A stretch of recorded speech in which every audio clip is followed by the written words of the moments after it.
Have you ever felt yourself being different? Realizing that you have so much to present to this world and just need a chance? That's how this little scientist felt. Flint has always been that special kid who thinks out of the box. He has a keen interest in science and inventions. As a kid, he invented spray-on shoes, but he didn't know how to remove them. All of his schoolfellows make fun of him by calling him the weird guy. Flint tries everything to remove his shoes, but fails.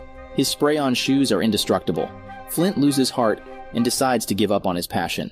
In this hard time, his mother gives him the best advice. All the scientists were considered the weird guys, but they didn't give up and prove their worth.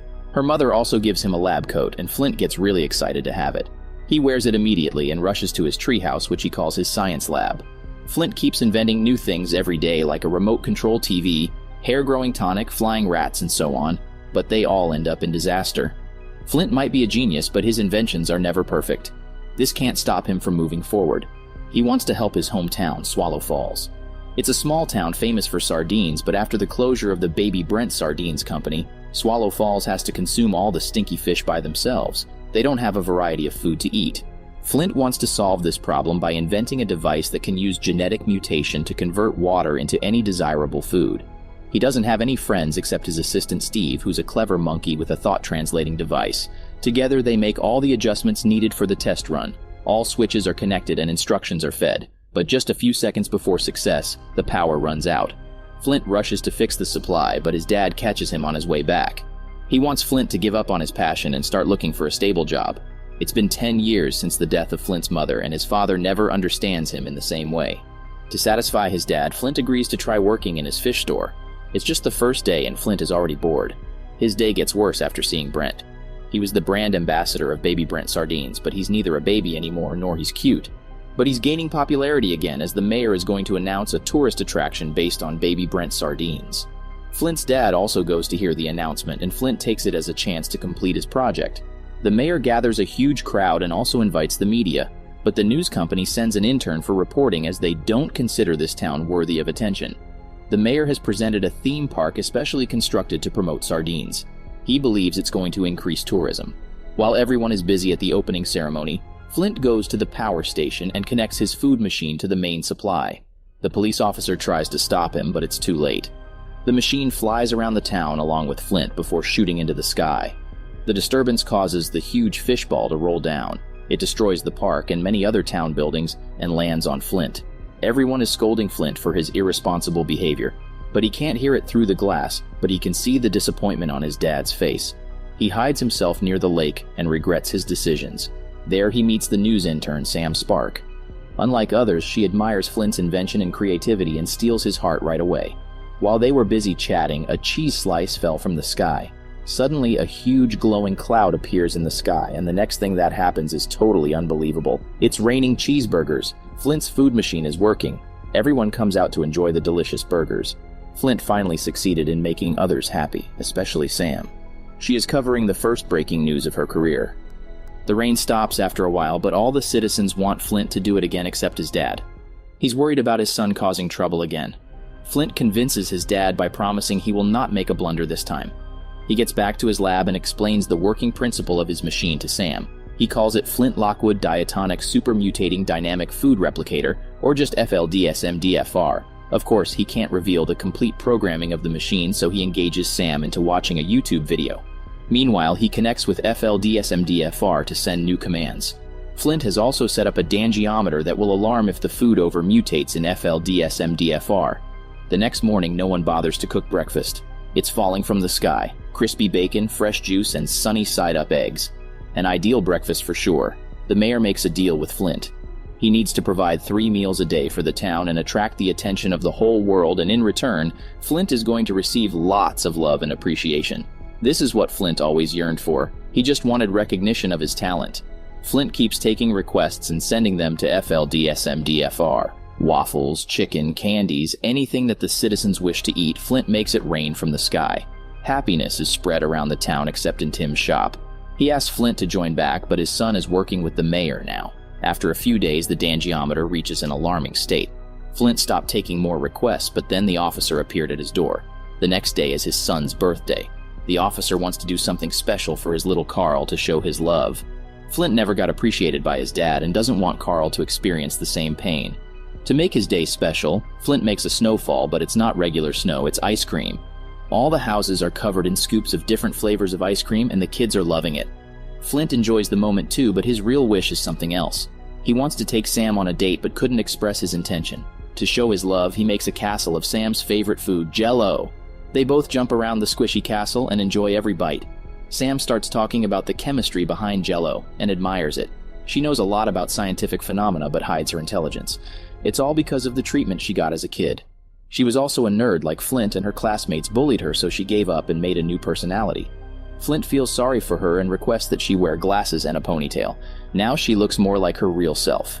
Sam gets really touched by Flint's acceptance. She never met someone like him. They are made for each other. Unfortunately, their sweet romantic moment is interrupted by a phone call from the mayor.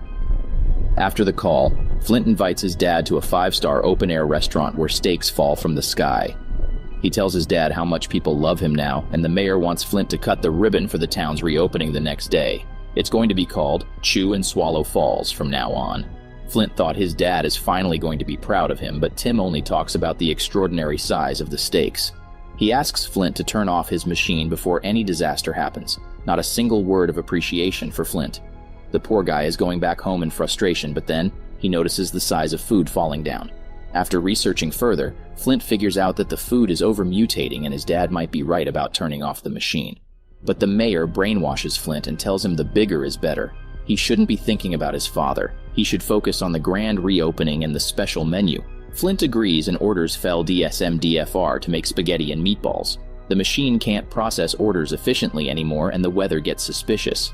Sam notices the changes in her weather tracking device and informs Flint, but he's too busy with the reopening ceremony. He doesn't want anyone to ruin the moment he has been waiting for his whole life.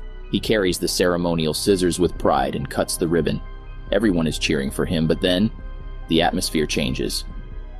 The food order is served, but in the form of a spaghetti storm.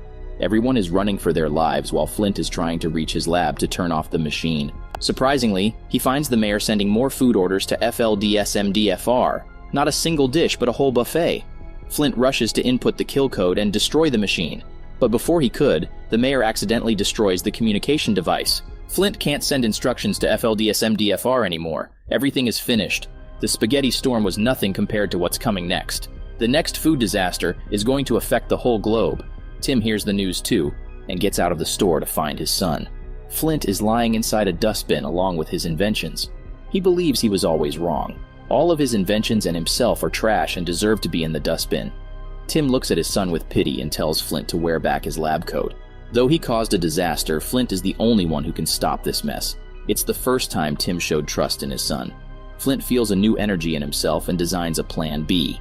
He downloads the kill code on a USB and modifies his flying car. He's going to install the kill code directly into the machine. Flint shares his plan with the public and asks for their apologies. They all are angry at him, but the officer scolds them for being inconsiderate. Flint is not the only one responsible. The citizens also kept making new requests and overworked the machine. The officer orders everyone to build boats and evacuate the island while Flint and Sam are traveling to FLDSMDFR. Brent joins them too, as he wants to do something heroic as well. They reach the machine's location, but it's trapped inside a huge meatball. Moreover, the overmutation has created superfoods that are genetically modified to protest FLDSMDFR. The pizza slices attack Flint's airship and he loses the kill code. The last hope is Tim. Flint calls his dad and asks him to send the kill code from the computer to his phone. Sounds simple, but it's a huge task for someone who has never touched a computer. Tim visits Flint's laboratory for the first time and gets shocked by how much effort his son put into his work. Meanwhile, Flint and Sam jump inside the meatball to reach FLDSMDFR, but Brent follows them too. He causes them to lose track and end up near the hot frying oil. While crossing this river of death, Flint also has to guide his dad to use a computer. They don't have much time left as the food chaos is taking over the world. The wall holding the leftovers is broken down and floods Swallow Falls. It reaches Tim as well, but he doesn't give up and sends the email. Flint is delighted to receive the code, but he's surrounded by man-eating chickens. Brent finally got a chance to play a vital role in society. He stops the chickens and lets Flint and Sam escape. FLDSMDFR is under a peanut brittle hole. Sam is allergic to peanuts, so she stays back while Flint climbs down with a rope. Unfortunately, Sam touches a peanut by accident and gets an allergic reaction.